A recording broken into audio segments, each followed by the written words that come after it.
pare-pare. Kumusta kayo? Ha? Anong ginagawa nyo ngayon? Malapit na ako matapos. Kailangan ko munang mag-video bago ako mag-closing dito. Eto. Meron na naman akong mindset. Saka payo sa inyong lahat. Kung maghahanap kayo ng jowa o partner nyo, hanapin nyo yung tanggap niya yung buong pagkatao mo. Kasi walang silbi naman yung pagmamahal na yan kung hindi ka naman tanggap.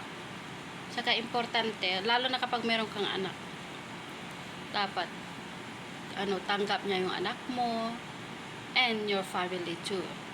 Important. Yun. Saka magkakasundo lahat sila. Basta importante. Kung ano ka, at kung ano man ang katayuan mo ngayon, dapat tanggap ka. Yun ang hanapin mo. Huwag kayong maghanap yung mayaman, guwapo, ganda katawan. Walang mga silbi yun.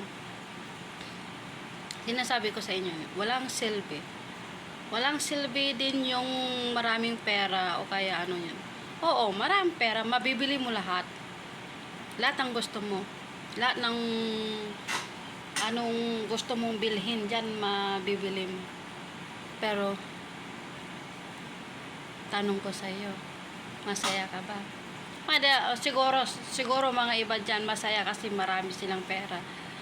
Nabibili nila ang gusto nila, pero temporary naman yon. Tandaan nyo, bilog ang mundo. Temporary lahat. Lahat. Kaya mag-isip-isip kayo dyan. Hanapin nyo yung sinasabi kung ano. Tanggap ka kung ano ka. Kung anong pagkatao mo. Yun ang hanapin nyo. Huwag yung basta-basta. Naranasan ko kasi yan. Ang sakit nun. Kung maghanap ka naman ng kwapo, kalaban mo naman dyan, marami kang kalaban. Lalo lang kayo mag-aaway niyan. Away-away doon, away dyan. Tapos, saklap pa doon, hindi ka tanggap ng pamilya niya. Aray. Ang hanapin nyo talaga yung mahal ka, tanggap ka, saka mabait. Anihin mo naman ang pagmamahal. Kung nagmahal lang sa iba, mahal ka lang sa una. Bakit? Kung mahal ka lang sa una. Kasi masarap sa una eh. Paano kapag nagtagal? Hindi na masarap. Bitter na. Ganon. Hindi dapat ganon. Dapat mag-isip kayo mga pare, kung maghanap kayo ng mga jowa dyan. Yun ang hanapin nyo, ha. Lalo na kapag yung may anak kayo, dapat tanggap niya yung mga anak mo.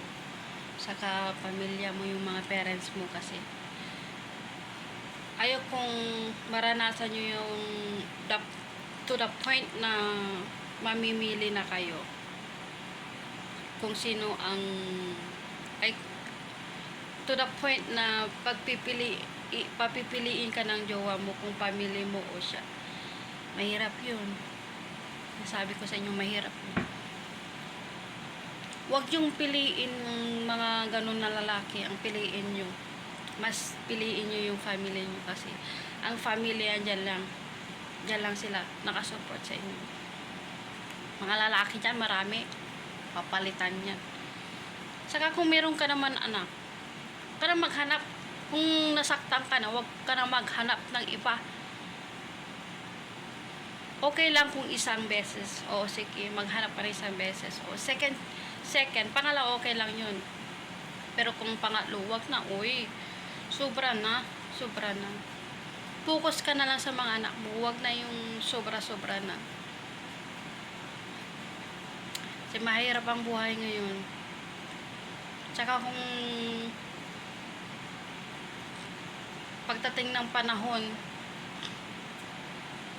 Yung mga ex nyo dyan, pagtatawanan lang kayo. Ganito gawin nyo, ipakita nyo sa kanila na kaya mo, na kanya nyo na wala sila. Yun, magsumikap kayo. Wag basta-basta magipag-jowa lang dyan kung sino-sino. Dapat kilatisin nyo muna kung anong ugali niya. Dapat, porket nag-I love you na, sige, kayo na. Pero wag ganun. Kung nakapaghintay naman siya, kung mangliligaw, kunwari mangliligaw sa'yo, bigyan mo siya ng 1 taon, doon mo makikilala. Kaya mo kaya yon? Wala nang ganun. Pero ano, sinasabi ko talaga, totoo yon, kilatisin nyo. Hindi basta-basta. Para sa inyo yon, hindi para sa akin. At nang sinasabi ko sa inyo, naranasan ko na. Kaya, hinay-hinay sa pag-ibig. Ang sabi ng kanta, ang tukso marami ng winasak na tahanan. Diba? Kaya wag yung hayaan na mangyari sa inyo yun. Okay, mga mare-pare, at hanggang muli. Papay muna at ako'y mag-close na 3 o'clock na. Over na yung ano ko uli. Hours ko. Baka magalit na naman yung boss ko. Bye-bye. Bye-bye mga mare.